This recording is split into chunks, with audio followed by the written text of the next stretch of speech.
زیری قبیلے کے سرخیل نواب نوروز زرگزئی کون تھے؟ بلوچ عوام میں پیار و محبت سے کیا کہلایا کرتے تھے؟ بابو نوروز کا بیشتر حصہ زندگی کہاں گزرا؟ ریاست کلات کے دارالامراء کے رکن کب منتخب ہوئے تھے؟ نواب نوروز جیل سے کیسے فرار ہوئے تھے؟ انگریزوں سے کن شرائط پر صلح ہوا تھا؟ صلح کے بعد انگریزوں نے کیوں دوبارہ بابو نوروز کے خلاف کارروائیاں شروع کی تھیں؟ یہ سب کچھ آج کے اس ولاگ میں، لیکن فی الحال تو سب سے پہلے اگر آپ نے ابھی تک تاریخ ناک کو سبسکرائب نہیں کیا تو اس کو جلد سے جلد سبسکرائب کر لیں، اور ہر اگلی ویڈیوز کی نوٹیفیکیشن اپنی موبائل پر بر وقت حاصل کرنے کے لیے اس کے بیل آئیکن آل کو ضرور پریس کیجیے گا۔ اب آتے ہیں تفصیل کی جانب۔ نواب نوروز خان زرگزئی، جنہیں بلوچ عوام احتراماً اور محبت سے بابو کے نام سے یاد کرتے ہیں، 1875 میں ضلع خوزدار کی تحصیل زیری میں سردار پسند خان زیری کے ہاں پیدا ہوئے تھے۔ بابو نوروز خان کو اپنی دھرتی ماں اور اس کے گھاٹیوں میدانوں سے بے پناہ محبت اور لگاؤ تھا۔ یہی وجہ تھی کہ انہوں نے اپنی بچپن اور جوانی اور زندگی کا بیشتر حصہ دھرتی پر ہی گزارا۔ نواب نوروز خان کو اپنے عوام سے گہری محبت تھی۔ وہ بلوچستان کے ایک بڑے بہادر قبیلے زیری کے سربراہ تھے۔ ایک وسیع خطے، طویل اور بلند و بالا پہاڑی سلسلے ان کی گرفت اور ایک بڑی انسانی آبادی پر ان کا قبائلی، سماجی اور سیاسی اثر و رسوخ تھا۔ زیری قبیلے کے ہزاروں افراد بابو نوروز کے ایک اشارے پر اپنی زندگیاں نچار کرنے کے لیے تیار تھے۔ بابو نوروز خان اپنی طبیعت کے لحاظ سے منکسر المزاج اور سادہ تھے، لیکن بوز میں سخت گیر، اصول پسند تھے۔ وہ بلند حوصلے کے مالک تھے۔ بابو نوروز خان کچہری یعنی جرگہ میں تمام فیصلے بلوچی روایات کے مطابق کرتے۔ مہمان نوازی اور خاطرداری میں اپنا ثانی آپ تھے۔ بابو نوروز خان کی ابتدائی زندگی انتہائی ہنگامہ خیز رہی اور انہوں نے زندگی کا بیشتر حصہ بغاوتوں اور انقلابی سرگرمیوں میں گزارا۔ وہ 1914 تا 1932 مختلف مقامات اور اوقات میں انگریزوں کے خلاف بغاوتوں کی رہنمائی کرتے رہے۔ وہ پہلی بار 1922 میں گرفتار ہوئے۔ انہیں عمر قید کی سزا سنائی گئی۔ نواب نوروز خان پہلے جیل سے فرار ہونا چاہتا تھا۔ نواب کے جیل میں 2 ساتھی تھے۔ نواب اپنے دونوں ساتھیوں کے ساتھ جیل سے فرار ہو گئے اور قریبی ایک جنگل میں چلے گئے تھے۔ سائیں رکل شاہ کے گھر فتح پور چلے گئے۔ نواب قریبی مسجد میں چھپ گئے اور سائیں رکل شاہ کے لیے پیغام بھیجا۔ سائیں رکل شاہ نواب نوروز کی خبر سن کر بہت پریشان ہوئے۔ نواب کو تحفے میں خط بھیجا۔ رکل شاہ نے خط میں لکھا تھا کہ میں آپ کو پناہ نہیں دے سکتا۔ بابو نے اپنی زندگی کا کچھ حصہ جالاوان کے پہاڑوں میں گزارا۔ بابو نوروز اپنے کردار اور علاقے کے قابل احترام معتبر حیثیت کی وجہ سے ریاست کلات کے ایوان بالا یعنی دارالامراء کے رکن منتخب کیے گئے۔ بلوچ عوام احترام کے باعث بابو نوروز کے نام سے یاد کرتے ہیں۔ وہ سن 1875 میں ضلع خوزدار کی تحصیل زیری میں سردار پسند خان زرگزئی کے ہاں پیدا ہوئے تھے۔ زرگزئی بلوچستان کے ایک معروف اور بڑے قبیلے زیری کی شاخ ہے۔ مصنف کامریڈ فقیر لکھتے ہیں کہ نواب نوروز ایک منکسر المزاج اور سادہ طبیعت کے انسان تھے، لیکن بعض معاملات میں سخت گیر اور اصول پسند تھے۔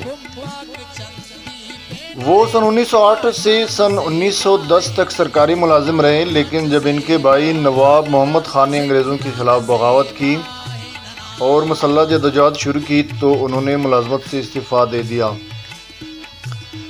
6 سال تک وہ اپنے بھائی کے شانہ بشانہ قومی آزادی کی جنگ لڑتے رہے اور بعد میں انہوں نے کلات اسمبلی میں بلوچستان کے پاکستان کے ساتھ الحاق کی مخالفت کی اور اس پر آخر دم تک قائم رہے۔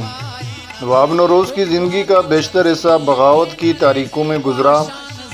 وہ سن 1914 سے 1932 کے دوران مختلف مقدمات اور اوقات میں انگریز کے خلاف تاریخوں کی رہنمائی کرتے رہے۔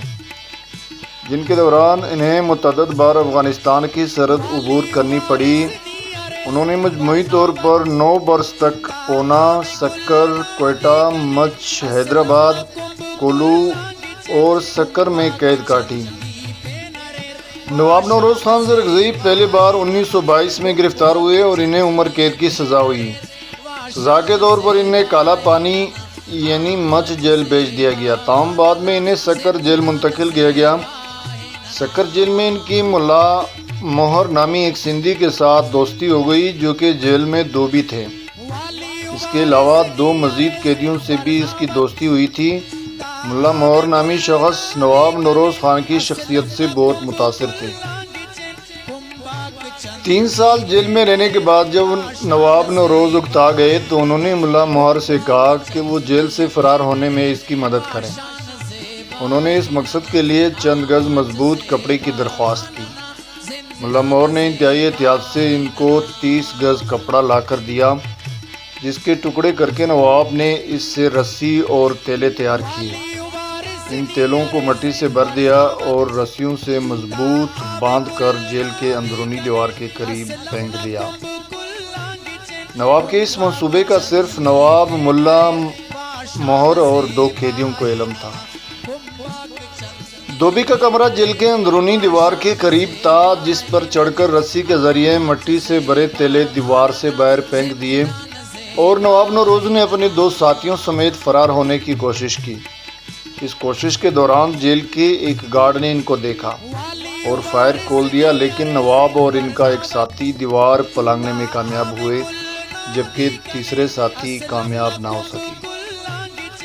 جیل کے قریب گھنے جنگل تھے جن سے وہ رات کی تاریکی میں نکلنے میں کامیاب ہو گئے اور وہ وہاں سے جیکب آباد پہنچ گئے اور بعد میں اونٹوں پر سفر کر کے اپنے آبائی ضلع خضدار کے علاقے ملا پہنچ گئے۔ نواب نوروز اور ان کے ساتھی کے مطابق انگریز نواب کے جیل سے فرار ہونے اور ان کی سرگرمیوں سے خائف تھے۔ انہیں اس بات کا بھی خدشہ تھا کہ کہیں وہ ان کے لیے نیا محاذ نہ کھول دیں۔ ان خدشات کے پیش نظر انگریز نے نواب سے مفاہمت اور صلح کا راستہ اختیار کیا۔ نواب نے حکمت عملی کے تحت صلح پر آمادگی کا اظہار کیا، جس کے بعد انگریز نے ان کے ضبط شدہ جائیدادوں کو واپس کر دیا۔ انگریزوں نے انہیں ان کے بھائی رسول بخش کی جگہ زہری قبیلے کی سرداری کی پیشکش کی، جس سے مسترد کرتے ہوئے انہوں نے کہا کہ اس سے ان کے درمیان ایک نئی خانہ جنگی کی ابتدا ہوگی۔ 2 سال تک نواب خاموش رہے، لیکن جب انگریزوں نے سردار رسول بخش کو گرفتار کیا تو انہوں نے ایک مرتبہ پھر اپنے دوست علی دوست بلوچ کے ہمراہ انگریزوں کے خلاف بغاوت کی۔ انہوں نے انگریزی حکومت کو مراسلہ لکھا کہ اگر رسول بخش کو 7 دن کے اندر رہا نہ کیا تو وہ حکومت کے لیے مشکلات پیدا کر سکتے ہیں۔ انگریزوں نے سردار رسول بخش کو رہا کیا، لیکن 7 دن سے وعدہ لیا کہ وہ نواب نوروز خان کو کوئٹہ لائیں۔ سردار رسول بخش جب نواب نوروز کو کوئٹہ لے جانے کی تیاری کرنے لگے تو انہوں نے اور ان کے ساتھیوں نے کوئٹہ جانے سے انکار کر دیا تھا۔ انکار کے بعد انگریزوں نے نواب نوروز خان کے وارنٹ گرفتاری جاری کیے اور ایک مرتبہ پھر چھاپہ مار کارروائیاں شروع کی۔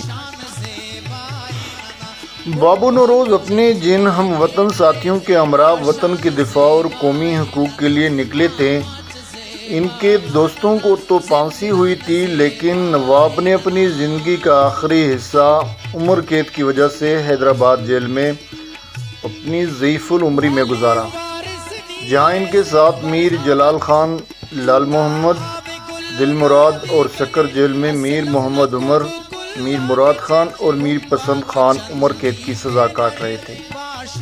ہزاروں پریشانیوں، تکالیف، مصیبت اور مشکلات اور ساتھیوں کی جدائی کے ارمان کے باوجود بابو ذہنی طور پر مطمئن تھے۔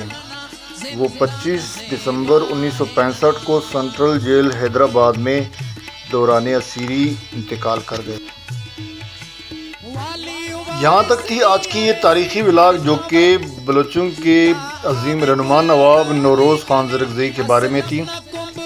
بلوچستان کا یہ سفر یہی پہ ہمارا ختم ہوا چاہتا ہے۔ انشاءاللہ زندگی رہی تو پھر بھی گائے بگائے بلوچستان کے بارے میں آپ کو آگاہی دیتے رہیں گے، اور اس کی تاریخ سے آپ کو روشناس کرتے جائیں گے۔ اس کے بعد ہماری اگلی ولاگ میں انشاءاللہ ہم آپ کو سندھ دھرتی میں ملیں گے، جو وہاں کی تاریخ، ثقافت اور تہذیب کے بارے میں آپ کو روشناس کیا جائے گا۔ آج کے لیے اتنا ہی، اگلی ولاگ تک کے لیے مجھے اجازت دیجیے گا۔ تب تک کے لیے اپنا بہت سارا خیال رکھیے گا، لیکن ساتھ جاتے جاتے چینل کو سبسکرائب کیجیے گا اور اس کے بیل آئیکن کو لازمی پریس کیجیے گا، تاکہ ہر آنے والی ویڈیوز کی اپڈیٹ آپ کو بر وقت مل سکے۔ چلتا ہوں، فی امان زندان زیبا ہے ننا